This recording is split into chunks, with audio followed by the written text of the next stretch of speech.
Now, a few thank yous before we get going. As always, thank you to flo-joe for having such a fantastic site, wonderful resources. If you haven't checked out flo-joe, then please go ahead and do so. It's a fantastic website full of resources, whether you're doing FCE, CAE, or there's a number of other English exams, and there's lots of materials in there on the website in general to help you prepare for your English exam. So if you haven't checked it out, go and check it out. And to a number of Facebook pages that very kindly let me post on there today to tell you about the webinar. So, and Matura 2019, Polski, Matematyka, Angielski, inne przedmioty, Matura 2019 z angielskiego, podstawowa i rozszerzenie bez spinki, and this one, I'm gonna have difficulty with this one.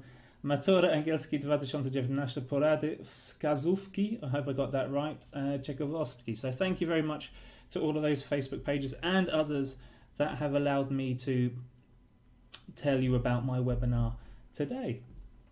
Okay, so let me just make sure that I've got everything up and running and everything is working as it should be working. Okay, everything looks good at the moment. So the first exercise I asked you to have a look at was this FCE reading task.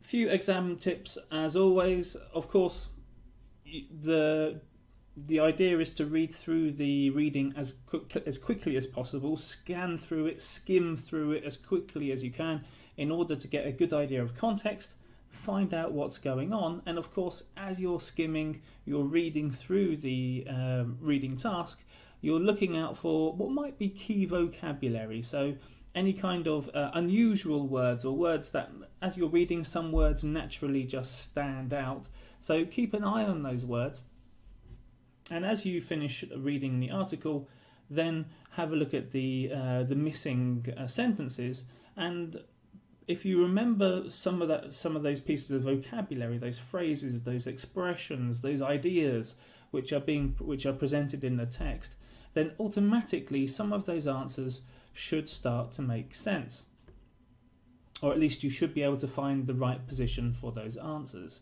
But of course, the main reason why the answer is down to mainly vocabulary links. So there will be a clear vocabulary link between the text and the answer, and the text before the gap and after the gap. Possibly there'd be two links, possibly there might be one link, but there'll definitely be a vocabulary link between the answer and the text around that gap. And in some cases we're looking for a contextual answer. So where there is no clear vocabulary answer, you're looking for a contextual link of some kind. Okay, so let's have a look at this reading exercise and see why the answers are the answers. Okay, so if I quickly just read through the paragraph, then I'll highlight any vocabulary that might be interesting. So career success in the arts. John Prince, famous dancer and choreographer, gives advice on how to succeed in a career in the arts. I asked John how he got started and what requirements there are. Well, to be a professional dancer, it's useful to have had acting lessons or some background in drama. To have background in something is a wonderful expression. It means that you have experience of doing something, and you might have some background, a lot of background, not much background, but it's a wonderful expression to remember. If you want to succeed in musical theatre, you have to have a good singing voice as well. When you approach an agent, you should take a portfolio with your CV, your statistics sheet, and some good photos and reviews of your past performances.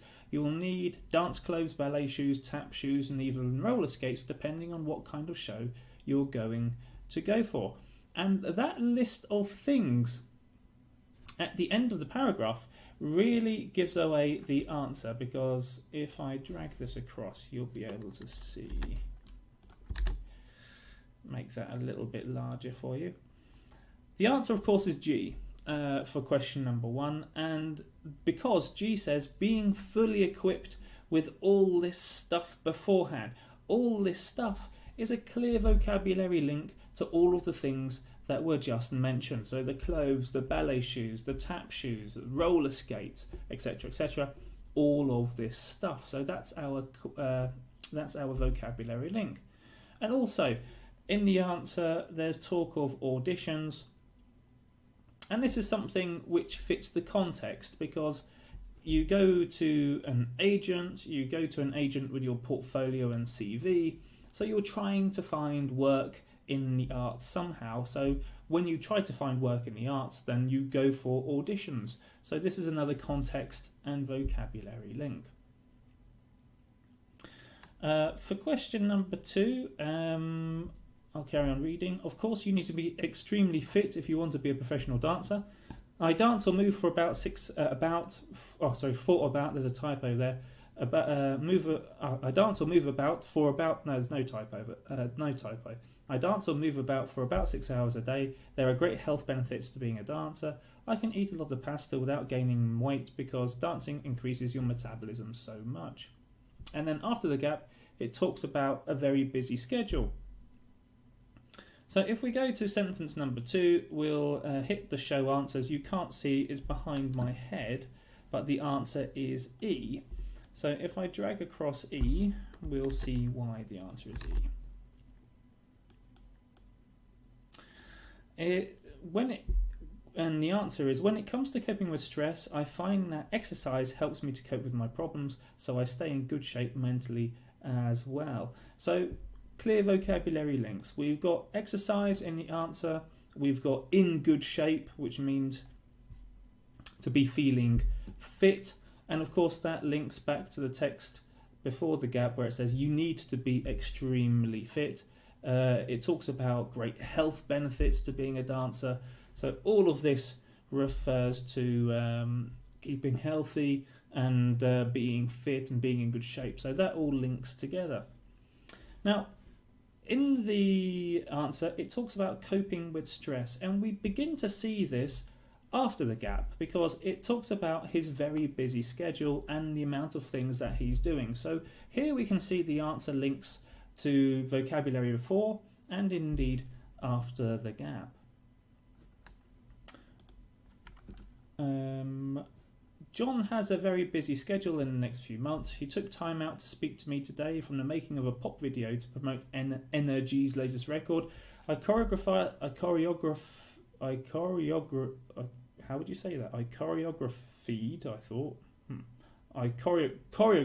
sorry, got there in the end. I choreographed the dance routine for the boys and I only had 2 days in which to learn it. I'm going to be working on a video for another well-known band, but that's top secret. Next month I'll be touring Spain in the production of a musical that was written by a friend of mine, Michaela Evans. Of course, if you're an artist, whichever art form you're in, you go on tours. So this is important vocabulary for this particular activity. So touring Spain, touring the world, touring the south of England even, or something along those lines. So to tour is a very important verb within this context. What's the answer for question number 3? Well, if we scroll down, we'll see that the answer is D. And if I pull across the answer, we'll find out why. After that, it's back to England to start a new term of dance classes. This is, we're talking about order of events here. So in the paragraph before the gap, he talks about everything that he's done, or he will be doing, and what happens first and what happens next, and so on. And then beginning of D starts after that. So this continues the logical flow of ideas, the logical contextual flow of the article and what happens next.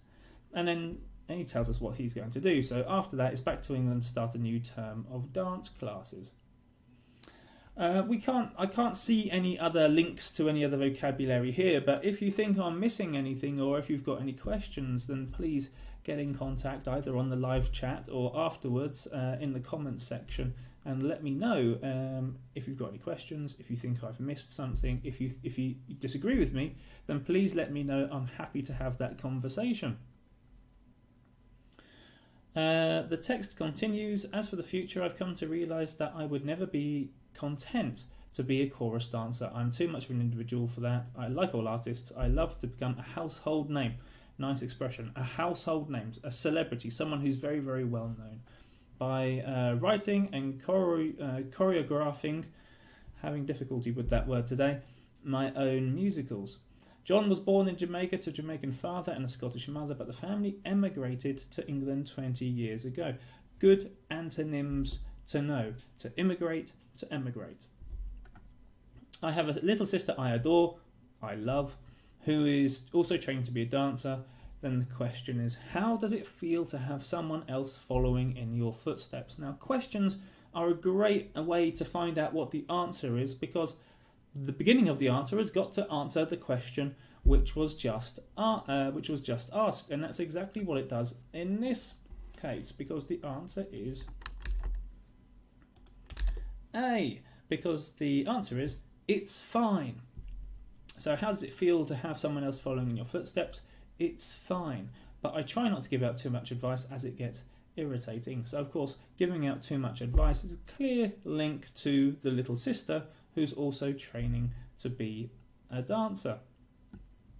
And also after the gap, there's the context suggests that he himself still has a lot to learn, because the text continues.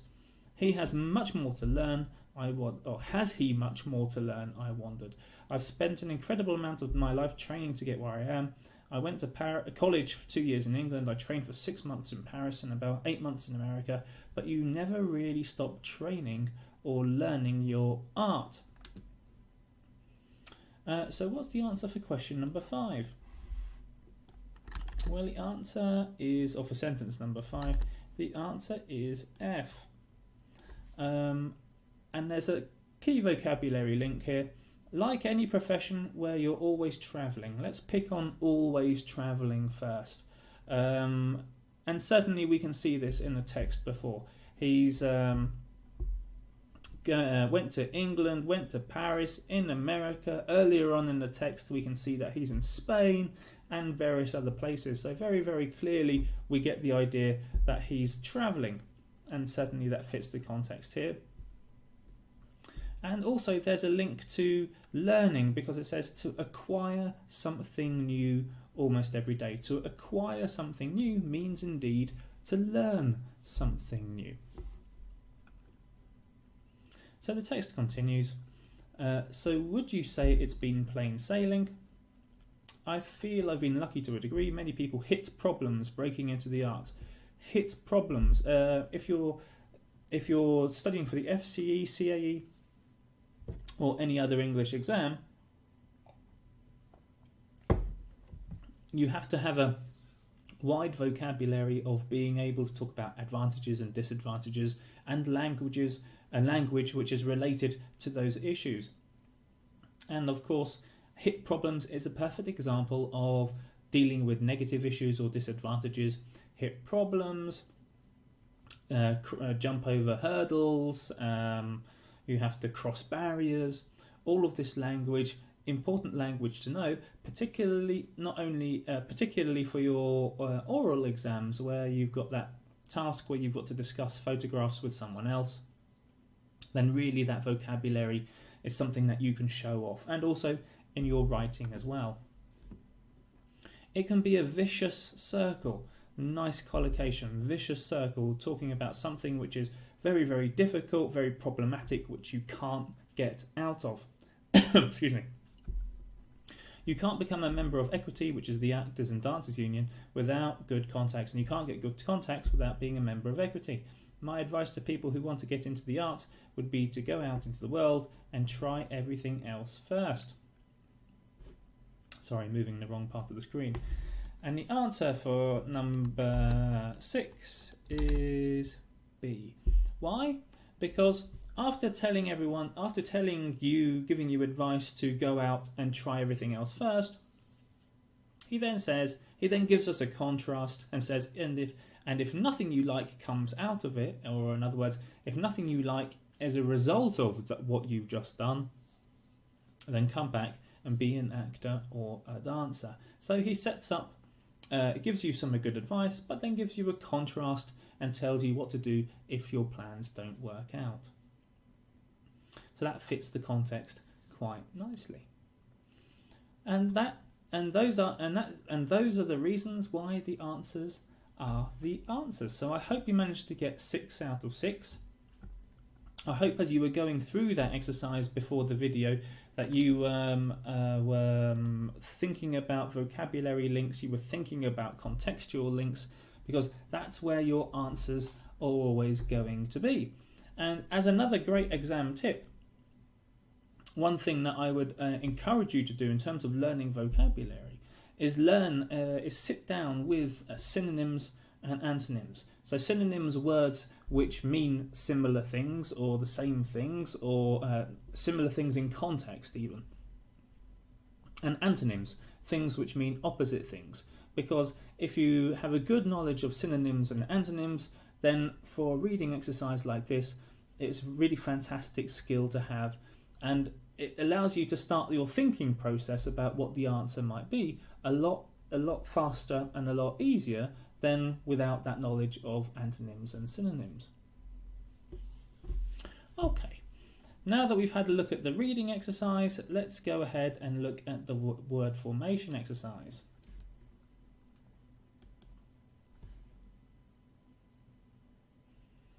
So what we've got here, wonderful part 3 use of English question, word formation exercise. Fantastic test of your knowledge of vocabulary, your knowledge of language structure, your knowledge of language patterns, and your knowledge of word development. So how you create words from other words. So your knowledge of stem verbs, and then how you can create nouns, adverbs, and adjectives from those.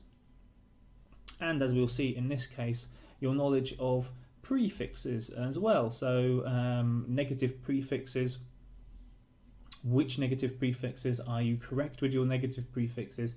So this is a really rounded test, for all of your skills. But the good thing about this is that it gives you a good chance of having a good guess. So even if you don't know, even though you know that you're going to need a noun, an adjective or an adverb, which is the first step to make sure that you know what kind of word is going to go in that gap, even if you don't know the vocabulary but you have a good understanding of how to build words, then you've got a fair chance at getting it correct with an educated guess. So this is another reason why it's slightly old-fashioned, slightly boring, but nevertheless sitting down with a good dictionary or with a good reference book and building words, taking stem words, making nouns, making adjectives, making adverbs, and learning how the words come together. So let's have a look. Let's have a look at this exercise together and see what kind of words we need and what indeed the answers are. So, in food production, in the not too distant past, in the not too distant past, farm animals were able to live natural lives in what we would now term free-range conditions. Why natural? Why the adjective? Well, we can see that the gap is before a noun. And generally with this word formation exercise, if we can identify the type of word after the gap, it gives us a good clue of what might be before the gap. So lives, made a mistake there. Lives is a plural noun. What type of word modifies nouns? Adjectives. So a noun might be person, for example. So we need to modify that noun. So we would do so by using an adjective. So happy person, unhappy person, sad person, glad person, fat person, big person. So we need adjectives to modify nouns, and that's why we need the adjective here. So the noun is nature, and the adjective form of nature is natural. So this is why being able to build words from stem words is such an important skill. Such farming, continuing in the text, such farming methods, however, were not able to supply the rapidly growing something of the world. Straightforward language structure here. Before the gap, we've got an adjective, growing. So we know from the example that adjectives have to modify nouns, but we don't have the noun, a growing what? We don't know. Before the adjective, we've got an adverb, which makes sense because adverbs modify adjectives. So rapidly, how is it growing? Well, it's growing rapidly, so rapidly growing. And before the adverb, we can see an article, the. Now, all articles need a noun of some kind, and here we would have to ask ourselves the what. And of course, we don't know. So there's two clues here telling us that we need a noun of some kind. The and growing, both of them require a noun. So populate is our verb. What's the noun form of populate? Population, which is why the answer is, if you can see over my head, you can see that the answer is population. Rapidly growing population of the world and the increasing demands on food. What type of word do we need here? In this case, although food is a noun, in this case it's acting as an adjective of some kind. So food what? What is it that food is trying to modify? Consume is our verb.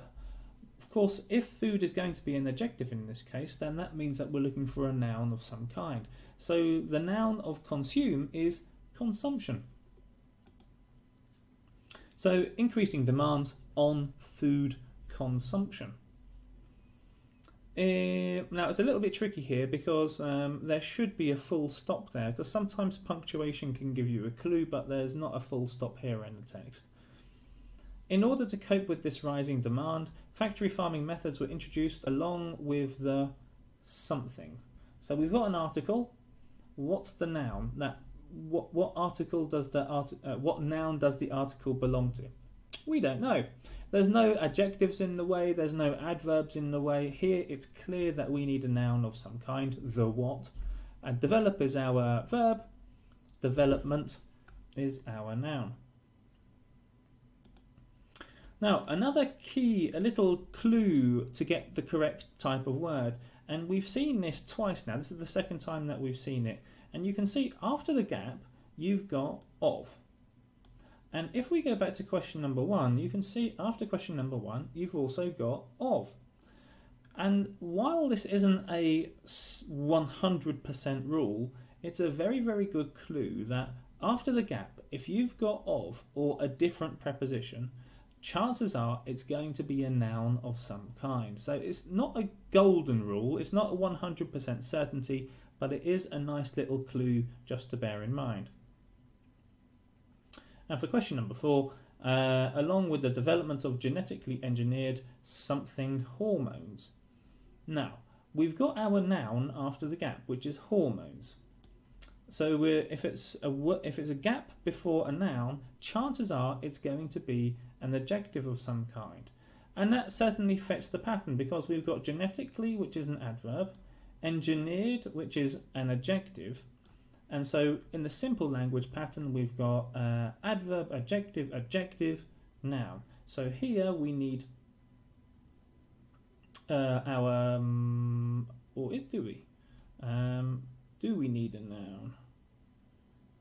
We need a noun, but this noun acts as an adjective. And this is a little bit tricky, unfortunately, because sometimes you can have nouns which, in fact, lots and lots of nouns can be used as adjectives. And we've seen this for question number 2, where before consumption, we've got a noun which is acting as an adjective. So it's a little tricky thing that you've got to look out for. So for question number 4, we need a noun. The noun needs to act as an adjective, and of course the noun is, or the adjective in this case, is growth. Now, if you're not familiar with this, and very often this is a word that, and growth is a word that comes up on word formation exercises quite a lot. So if you're not familiar with that word as a noun, or in this case being used as an adjective, then please write that down, store it in your mental bank somewhere, because it is a word that will come up in word formation exercises quite a lot. What's going on here? I think for produce. I think produce is for production, but let's just skip over that. Which resulted in a massive increase in food production. However, these developments in the use of factory farming and drug have led to a widespread feeling ... So we've got. Let's have a look at the words around the gap. We've got a gap, and before the gap we've got drug. Now drug is a noun, but if you've got a noun and you've got a gap afterwards, what might this be? Well, we've seen this twice already. We've seen it with question number 4, and we've seen it with question number 2. Here, drug, although it's a noun, it's being used as an adjective, which means that number 5 has to be a noun as well. Now, we've got 2 possible answers that we can have for number 5. We can either say treatment. We can use the singular form to talk about this in a general way, or we can say treatments if we want to highlight the plural nature of this and say that there are many, many different types of treatment. Both in this context, because of the language structure that we're presented with, both of them are absolutely fine.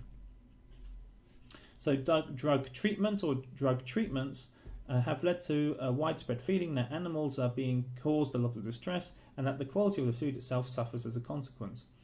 Certainly, many people something with the idea of keeping animals.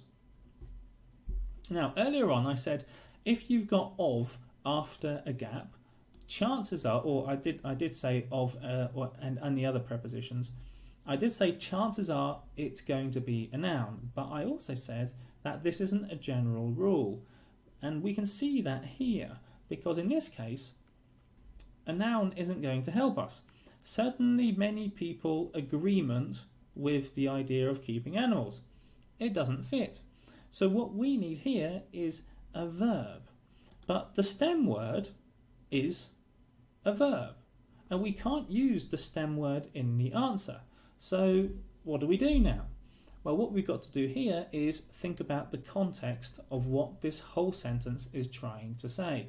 And if we read on, what the context tells us is that people don't agree. It's that they, not that they agree, it's that they don't agree. Now, we've got to think of one word that fits in our gap. We can't use 2 words to fit in the gap. So our answer in this case, the negative form of the verb, is disagree. Certainly many people disagree with the idea of keeping animals in one building for their entire what? Entire is an adjective. Adjectives modify nouns. So the noun form of the stem word is existence. Of keeping animals in one building for their entire existence, and argue that more emphasis should be given to what? Well, let's have a look at the language around the gap. We've got farming afterwards, we've got methods, so we've got an adjective noun collocation there. So clearly the message would be, if we take out the adjective, it would be that more emphasis should be given to some kind of methods. And we know that it's farming methods, but we also need another modifier here. We need another adjective here which modifies the noun. So not just farming methods, but alternative. So alternative farming methods. Now, you probably remember earlier on in the, after question number 1, we've got a situation here where it says, the rapidly growing population. And here the language pattern was article, adverb, adjective, noun. And you And you might be thinking, okay, well, that's pretty much what we've got here, really. I mean, we haven't got the article, but we have got a noun, we have got an adjective. Why is this not an adverb? Well, let's put the adverb in and argue that more emphasis should be given to alternatively farming methods. Well, that doesn't fit. The language pattern doesn't work. So that's something we have to watch out for. The language patterns are not always simple language patterns, but they can be. You can have a number of options in some cases. So, and for number 1 we had adverb, adjective, noun. For number 8 we've got adjective, adjective, noun. So this is why your knowledge of language patterns has got to be really tip top before you do the word formation exercise. Okay, now I know I went through that at a little bit of a fast tempo, and my apologies for that. But if you have any questions at all, or if you disagree with my explanations, or you want me to go into a little bit more depth, then please get in contact with me by leaving a comment below or on my Facebook page. And I'm more than happy to have that discussion with you to help you understand a little bit better, or to help clarify the points that I made. Thank you very much for watching today, and I'll be back later on this week with some CAE exam questions. So if you fancy a go at those, then I'll be putting out posts later on this week, so keep an eye out for them, and I'll hopefully see you soon.